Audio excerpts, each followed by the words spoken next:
దేవుని నామమునకు మహిమ కలుగును గాక. ప్రభునందు ప్రియులరా, మన ప్రభువు రక్షకుడునైన క్రీస్తు యేసు పరిశుద్ధ నామంలో మీ అందరికీ శుభములు. 13వ తేదీ మే మాసము 2025వ సంవత్సరం. ఈరోజు దేవుడు నీతో చెబుతున్న అద్భుతమైన వాగ్దానం, మీరు నాకు కుమారులు కుమార్తెలై యుందురు. మీరు నాకు కుమారులు కుమార్తెలు నయ్యుందురు. కొరింథీయులకు రాసిన 2వ పత్రిక 6వ అధ్యాయం 18వ వచనం. పూర్తి వచనము ఈ విధంగా ఉంది: మరియు నేను మిమ్మును చేర్చుకొందును, మీకు తండ్రినయ్యుందును, మీరు నాకు కుమారులు కుమార్తెలనయ్యుందురని సర్వశక్తి గల ప్రభువు చెప్పుచున్నాడు. కొరింథీయులకు రాస్తూ ఈ వాక్యాలు పౌలు రాస్తున్నట్లు మనం చూస్తున్నాం. ఈ లేఖనాలు ఎక్కడ ఉన్నాయి అని మనము వాగ్దానము ఒక్కసారి చూసినప్పుడు, సమూయేలుకు రాసిన 2వ గ్రంథము 7వ అధ్యాయం 14వ వచనంలో దావీదు చెబుతూ, నేను అతనికి తండ్రినయ్యుందును, అతడు నాకు కుమారుడయ్యుండును. అతడు పాపము చేసిన నరుల దండముతో మనుష్యులకు తెగులు దెబ్బలతో శిక్షించును గాని సౌలుకు నా కృప దూరం చేసినట్లు దూరం చేయను. అదేవిధంగా యెషయా గ్రంథము 43:5లో, భయపడకము, నేను నీకు తోడై ఉన్నాను, తూర్పు నుండి నీ సంతానమును తెప్పించెదను, పడమటి నుండి నేను సమకూర్చి రప్పించెదను, అప్పగించుమని ఉత్తర దిక్కునకు ఆజ్ఞ ఇచ్చెదను, బిగబట్టవద్దని దక్షిణ దిక్కునకు ఆజ్ఞ ఇచ్చెదను, దూరము నుండి నా కుమారులను, భూదిగంతముల నుండి నా కుమార్తెలను తెప్పించుము.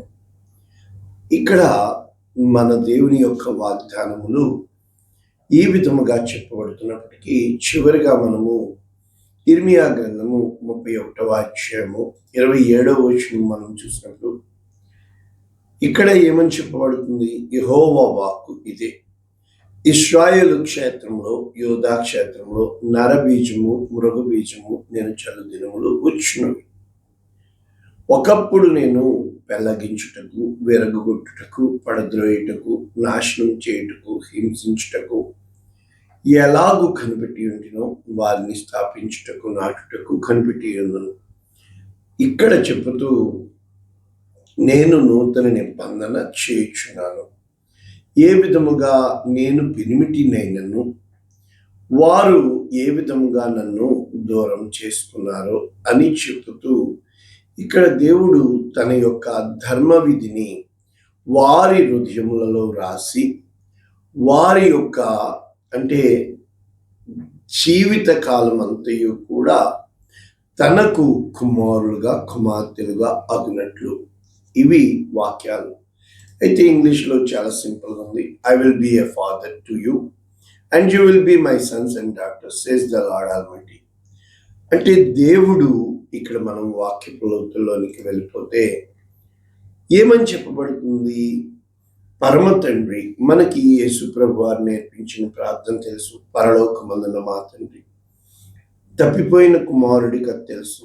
అక్కడ పెద్ద కుమారుడు, చిన్న కుమారుడు అంటే, పెద్ద కుమారుడు అంటే శాస్త్రులు, పరిసయ్యులు. వారు తమ నీతిని నమ్ముకొని దేవుని మందిరంలోనే, దేవుని సన్నిధిలోనే ఉన్నాము అని చెప్తున్నారు.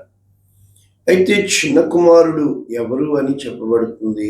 మనకు స్పష్టంగా తెలుసు: వేశ్యలు, సుంకర్లు, పాపులు, దేవునికి దూరమైపోయిన వాళ్ళు. కానీ వీరు తమ యొక్క స్థితిగతులను బట్టి విరిగి నలిగిన హృదయాలతో తండ్రి యొద్దకు తిరిగి వచ్చినప్పుడు తండ్రి చేర్చుకుంటాడు. ఇది సారాంశం. క్షుణ్ణంగా మీకు అర్థమయ్యేటానికి చెప్పాలంటే, దేవుడు ఆదామును చేసుకున్నాడు తన కుమారుడిగా. అయితే దేవుడు ఎప్పుడూ కూడా మనల్ని కుమారులుగా, కుమార్తెలుగా చూస్తున్నాడు. దేవుడు పరమ తండ్రి. ఆయన ప్రతి చోట కూడా, నేను తండ్రి అయిన ఎడల కుమారుడు నా మాట వినాలి కదా, నేను కుమారుణ్ణి శిక్షిస్తుంది అది నాశనమునకు కాదు, రక్షించడానికే అని చెప్తూ ఉంటాడు. మనము వాక్యాలు నేర్చుకునే ముందు రోమీయులకు రాసిన పత్రిక 8వ అధ్యాయం 14లో, దేవుని ఆత్మ చేత ఎందరు నడిపింపబడుదురో వారు దేవుని కుమారులు. మనకు దాస్యాపు ఆత్మ ఇవ్వలేదు, కానీ దత్తపుత్ర ఆత్మ. అంటే అర్థం ఏంటంటే, మనల్ని అడాప్షన్ అంటే దత్తత తీసుకోవడము అంటే ఏ విధంగా చెప్పచ్చు ఒక్క మాటలో మీకు అర్థం అవడానికి. ఈ కుమారుడు అన్న వెంటనే ఇంటి మీద అంతటి మీద అధికారం కలిగి ఉంటాడు. దేవుడు నీకు నాకు సంపూర్ణమైన అధికారం ఇచ్చి ఉన్నాడు. కానీ మనం ఏం చేస్తున్నామంటే ప్రభునందు ప్రియులరా, కష్టాలు వస్తున్నాయి, మనము ఆ కష్టాలు దాటడానికి చూస్తున్నాము. ఆ కష్టాల్లో ఏదో ఒకటి చేసి మనము గట్టెక్కడానికి చూస్తున్నాము. కానీ నువ్వు నేను చూడాల్సింది కష్టాలు కాదు, నీవు నేను చూడాల్సింది ఇష్టాలు కూడా కాదు. కానీ దేవుని వాగ్దానములు ఎన్ని అయినను అవి అన్నీ అవును ఆమెనని ఉన్నాయి. అంటే ఈరోజు దేవుడు నిన్ను కుమారుడు అంటున్నాడు. నీ శిష్యత్వము కుమారత్వము ఏ విధంగా ఉందో నాకు తెలియదు. యోహాను సువార్త 1:12 చెప్తుంది, తనను ఎందరు అంగీకరించినో వారందరూ ఆయనకు కుమారులై ఉండునట్లు. అంటే కుమారత్వము అంటే ఒక్క మాటలో మళ్ళా చెప్పాలి అని అంటే, నాకు ఆకలేస్తుందని తండ్రిని అడగాల్సిన పని లేదు. నీకు ఆకలి వేస్తుందని తండ్రికి తెలుసు. ఆయన ముందుగానే బండలో సిద్ధపరిచాడు, ఆకాశంలో సిద్ధపరిచాడు మన్నాని, బండలో మధుర జలములను సిద్ధపరిచాడు. మారా నీళ్ళు చేదైనవి అని దేవునికి తెలుసు.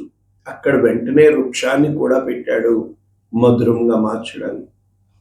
కానీ ఎందుకు పెడతాడు అని అంటే, అది పరీక్షించడానికి తప్ప.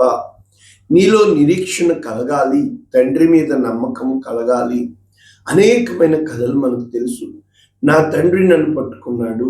ఎప్పుడైతే అబ్రాహామును దేవుడు పిలిచాడో, అబ్రహాముగా మార్చడానికి ప్రయత్నం చేస్తున్నప్పటికీ, మరి ఈ లోకానికి సాక్ష్యం కావాలి కనుక నీ కుమారుడు నాకు ఇచ్చే అన్నాడు. అంటే బలి అర్పించమని కాదు, ఆ కుమారుడు దేవునికి చెందినవాడుగా, దేవుని సంతానముగా, దేవుడు వారికి దేవుడుగా, అనగా నేను అబ్రహాము దేవుడను, ఇస్సాకు దేవుడను, యాకోబు దేవుడను.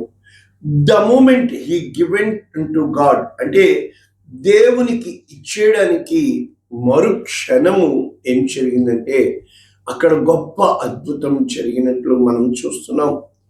అక్కడ అబ్రహామా నీ ఒక్కగానొక్క కుమారుణ్ణి, అంటే ఇప్పుడు అబ్రహాము దేవుని కొరకు కుమారుణ్ణి కన్నాడు. ఆ కుమారుడు దేవుని వాగ్దానము వల్ల పుట్టాడు. దేవుడు ఆ కుమారుణ్ణి దత్తత తీసేసుకున్నాడు. ఈ లోకపరంగా చూస్తే అబ్రహాము కుమారుడు చనిపోయాడు ఆ యొక్క మొరియా పర్వతంలో. కాబట్టి ఏ విధముగా ఈ కుమారుడు మోరియా పర్వతంలో ఆ యొక్క బలిపీఠం మీద పెట్టబడి ఉన్నాడు, కానీ చివరి నిమిషంలో విమోచింపబడ్డాడో, యేసు క్రీస్తు ప్రభుల వారు అదే మోరియా పర్వతముల మీద తను బలియార్పణ అయి ఆ కలువరి శిలువలో ప్రాణము చెల్లించి ఈ దేవుని కుమారుడి ద్వారా, ఆయన రక్తము ద్వారా నీవు నేను పరిశుద్ధపరచబడి ఆయనకు బిడ్డలం అవడానికి దేవుడు కృప చూపిస్తున్నట్లు ఇక్కడ మనము స్పష్టంగా చూడగలుగుతున్నాం.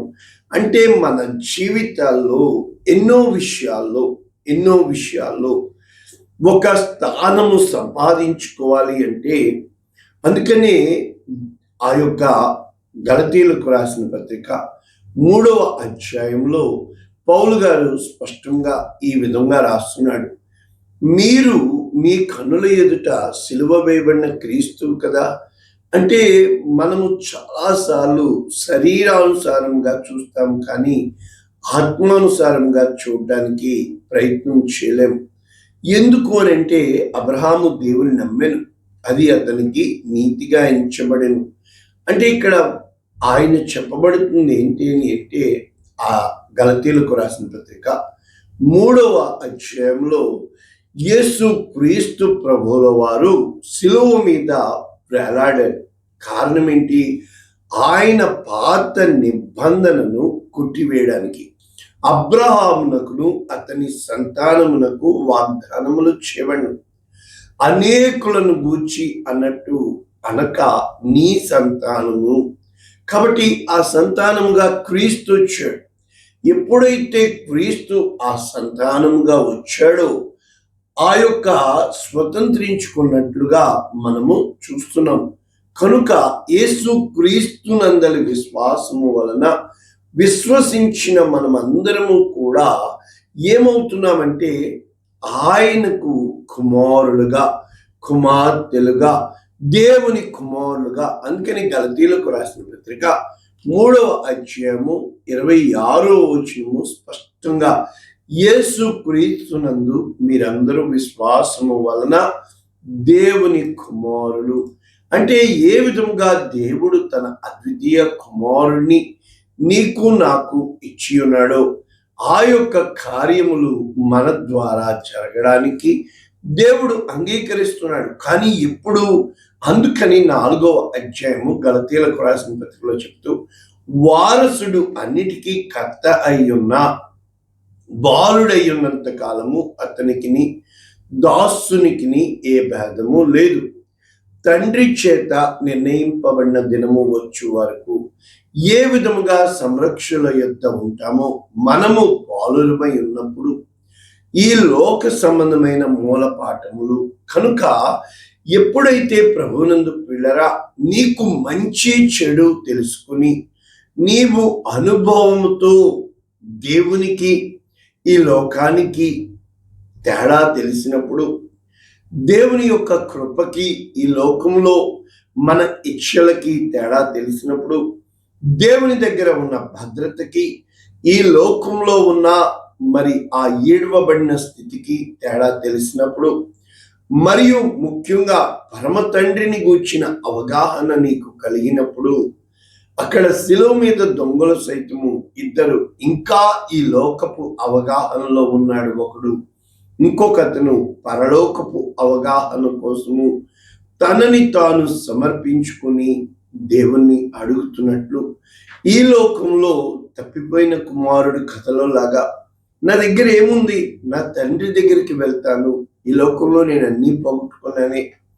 ఆ యొక్క 12 ఏండ్ల ఆ యొక్క రక్తస్రావ రోగం కలిగిన స్త్రీ కూడా అన్నీ పోగొట్టుకుని నేను తండ్రి యొద్దకు వెళ్తాను. ఈ లోకంలో ఆ యొక్క వ్యభిచారంలో పట్టబడిన స్త్రీని సైతము ఏ రోజునైతే తీసుకొచ్చి తండ్రి దగ్గర వదిలేశారో, తండ్రి ప్రేమ ఎప్పుడూ కూడా క్షమించే ప్రేమే, తండ్రి ప్రేమ ఎప్పుడూ కూడా హత్తుకునే ప్రేమే, తండ్రి ప్రేమ ఎప్పుడూ కూడా దరి చేర్చుకునే ప్రేమ. తండ్రి ఏ రోజు కూడా నీ చెయ్యి విడువడు. కనుక తండ్రి ఏ విధముగా ఆ యొక్క బిడ్డల సంరక్షణ కోసము, బిడ్డల కాపుదల కోసము, బిడ్డల పట్ల ఉన్నతమైన ఆశలు, ఉన్నతమైన ఆశయాలు కలిగి ఉంటాడో, ఈ రోజున నీవు దేవుణ్ణి నీ అవసరాల కోసం వెతుకుతున్నావా?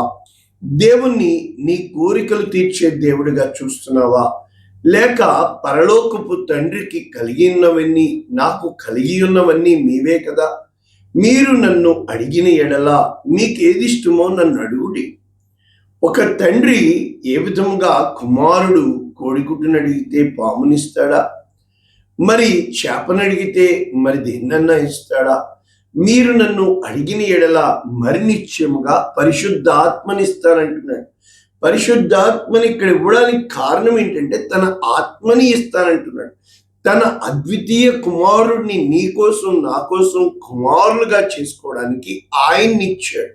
అంటే అర్థం ఏంటంటే ఆయన పరిశుద్ధతని, యేసు క్రీస్తు నీతిని, యేసు క్రీస్తు the replacement of your place, అంటే నీ స్థానంలో నా స్థానంలో రీప్లేస్మెంట్ గా ఆయనని దేవుడు నిలబెట్టడానికి ఇష్టపడుతున్నాడు. కనుక ఆయనకి సమస్త ఘనత మహిమ ప్రభావములు చెందులాగున, దేవుడే హెచ్చింపబడులాగున ఈ వాక్యాలన్నీ కూడా అర్థం ఏంటంటే ఒక్కగానొక్క కుమారుడు యేసు క్రీస్తు నందు నీవు నేను కుమారులం.